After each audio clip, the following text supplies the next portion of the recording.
સ્વાધ્યાય 3.2 પહેલાનો ચોથો એક્ઝામ્પલ ઉકેલ આપણે આદેશની રીતે જ મેળવવાનો છે। અહીં આપણને સંખ્યા પોઈન્ટમાં આપેલી છે 0.2x + 0.3y = 1.3 અને બીજું આપેલું 0.4x + 0.5y = 2.3 એટલે કે 0.2x + 0.3y બરાબર કેટલા 1.3 0.4x + 0.5y બરાબર 2.3। તો આવા સમીકરણો આપણને આપેલા હોય તો શું કરવાનું? તો એ બંને સમીકરણોને આપણે 10 વડે ગુણી કાઢીએ છીએ, બરાબર। હવે સમીકરણ પહેલું સમીકરણ છે એને આપણે 10 વડે ગુણ્યું એટલે 10 0.2x + 0.3y છે। 0.2 ગુણ્યા 10 કરીને એટલે કેટલા થશે? 2 થશે, બરાબર ને? કેમ કે 0.2 ગુણ્યા 10 એટલે 2 થશે। એ જ રીતે 0.3 ગુણ્યા 10 કરીશું એટલે 3 થશે। 1.3 ગુણ્યા 10 કરીશું એટલે 13 થશે। એટલે પોઈન્ટ બધા શું થશે? દૂર થઈ જશે।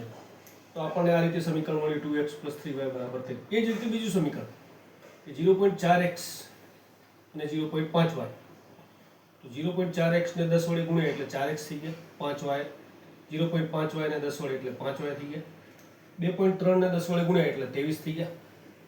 તો આ બે સમીકરણ મળ્યા આપણને સમજવા માટે છે, જો કોઈને લખવું હોય તો બરોબર, અને માત્ર જાણ ખાતર। તો હવે આપણે અહીંથી જોઈશું કે સમીકરણ આપણને કયા મળ્યા, તો કે 2x + 3y = 13 અને 4x + 5y = 23। તો હવે આ બે સમીકરણમાંથી કોઈ પણ એક સમીકરણ લઈને આપણે આદેશ મેળવીશું। તો આપણે પહેલું સમીકરણ લઈએ કે 2x + 3y = 13। તો એમાંથી શું કરીશું કે x ને આદેશ તરીકે લઈએ તો 2x બરાબર, તો 3y શું થશે? બરાબરની સામે જશે, બરાબરની સામે જશે એટલે માઈનસ થશે, એટલે કે 13 - 3y થશે। હવે x ની સાથે ગુણાકારમાં 2 છે એ હવે શું થશે? તો કે સામેના સમીકરણના ભાગાકારમાં જશે, એટલે કે 13 - 3y / 2 થશે। તો ગુણાકારનો જે પદ છે બરાબરની સામે જાય એટલે શું થશે? ભાગાકારમાં જશે। માટે આપણે x ની કિંમત શું મળી?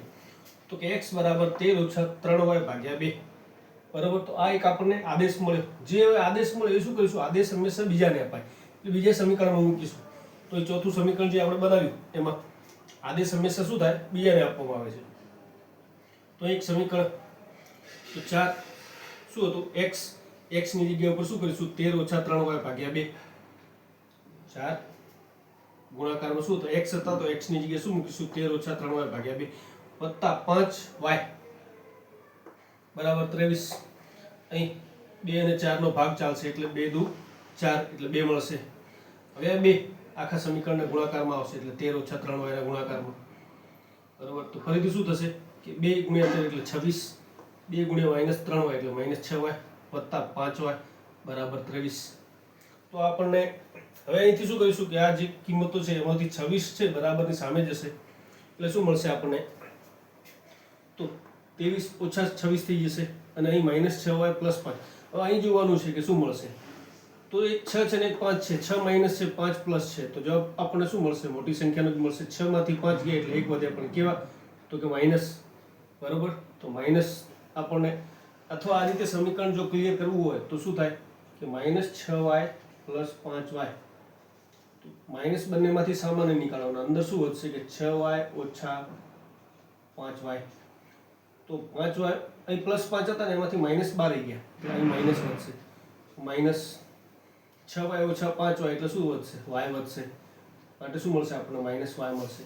તો આ સમજવા માટે છે, તો આ પદ તમે સમજવા માટે સમજી શકાય એમ કે તો આપણને શું મળ્યું? -y બરાબર અહીં 23 - 26 થઈ ગયા, તો આપણે અહીં પણ જોઈ શકાય કે નાની સંખ્યામાંથી મોટી સંખ્યા જાય પણ શું કરવાનું? મોટીમાંથી નાની બાદ કરવાનું, જે મોટીનું ચિહ્ન લાગુ પાડવાનું, એટલે અહીં -3 મળે। તો હવે બંને બાજુથી માઈનસ કેન્સલ થશે એટલે y બરાબર શું મળશે? 3 મળશે।